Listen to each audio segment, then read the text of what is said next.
Absolutely. Defining moment. But what if I suggested that, well, much more recently, maybe 2022 should be on that list? It was just this strange pileup of problems. It really was. Germany came into the year still, dealing with the pandemic aftermath, and then boom, the economic shock from the Russia-Ukraine war hits. Right. A double whammy. But beneath all that, something else was happening, maybe less obvious, but devastating in its own way. The Rhine River's water levels just plummeted dramatically. Yeah, and what's really striking, I think, is that this wasn't just some, local environmental issue. It was a massive economic hit for Germany. You could even argue its impact was right up there with the war's economic fallout. It's a big statement. It is. So today we're going to unpack why the Rhine struggling is such a big deal, how it ripples through everything, fuel, manufacturing, and why this artery of European trade matters so much, and ultimately what it means for you. Artery is a good word for it. It really is like a jugular vein for the whole region. I mean, think about it. It's a pillar for the economies of Germany, France, and Holland. Something like, nearly 80% of goods shipped in those countries move on the Rhine? That's the figure. Yeah, it's huge. Chemicals, fuel, paper, grain, food, just about everything. And critically, coal for power plants, especially important now with Germany trying to shift its energy sources. It sounds, indispensable. It absolutely is. And the moment that really crystallized the crisis was a measurement at Kalb. It's a small town near Frankfurt. Kalb, right. I remember reading about that. Well, on August 13th, 2022, the water level there hit just 36 centimeters. That's about 14 inches. Wow, just 14 inches. To give you some context, that was the lowest it had been since 1993. A record low, basically.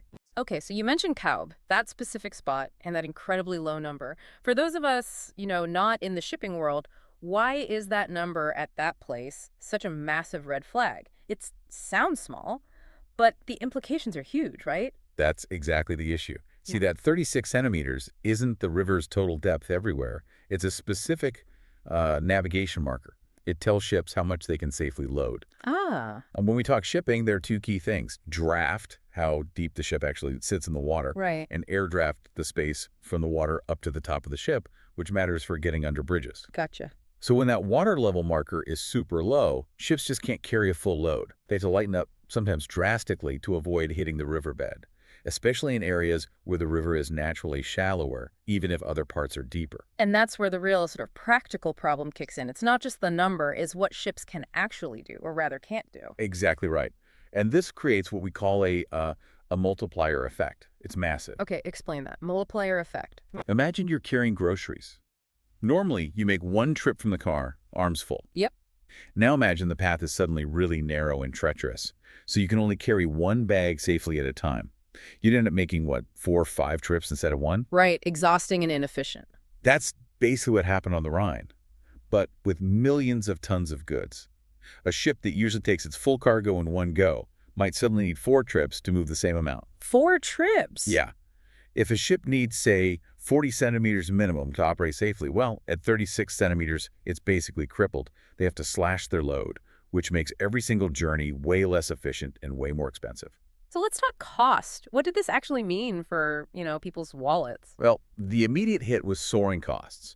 Shipping fuel on the Rhine, for example, the price jumped 5 times. 5-fold increase. Whoa. And that feeds directly into higher prices. For fuel at the pump, obviously, but also for food, for countless other goods, not just in Germany, but across other European countries that rely on that route.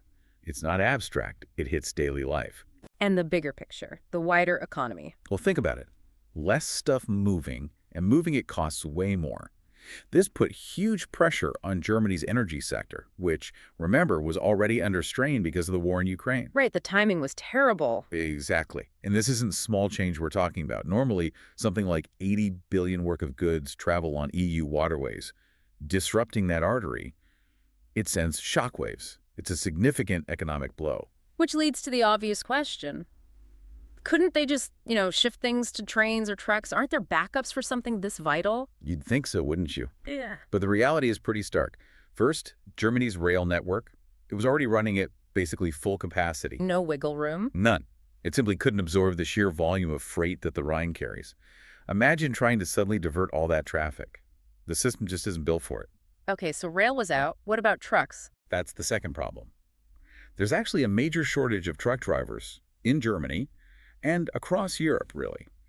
And it got worse because many Ukrainian drivers who worked there went back home after the war started. Ah, another complicating factor. Precisely.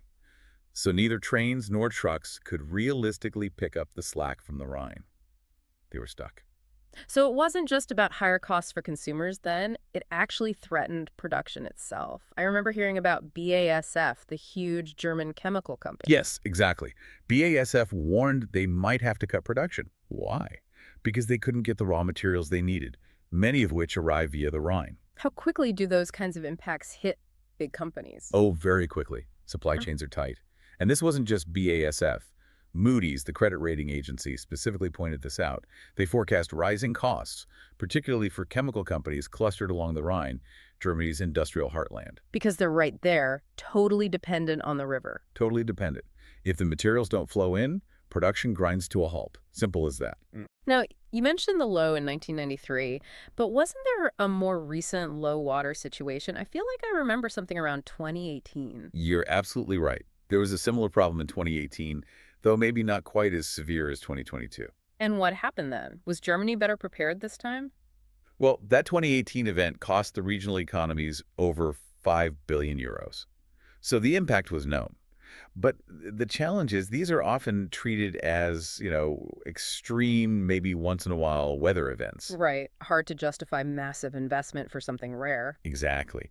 Building that kind of infrastructure, resilience, deepening channels, improving alternative routes, it's incredibly expensive and complex, especially when you hope it won't happen again soon. So what was the estimated damage this time in 2022? Economists figured the low Rhine levels alone, separate from the war, separate from the pandemic, could shave about 0.5% off Germany's GDP.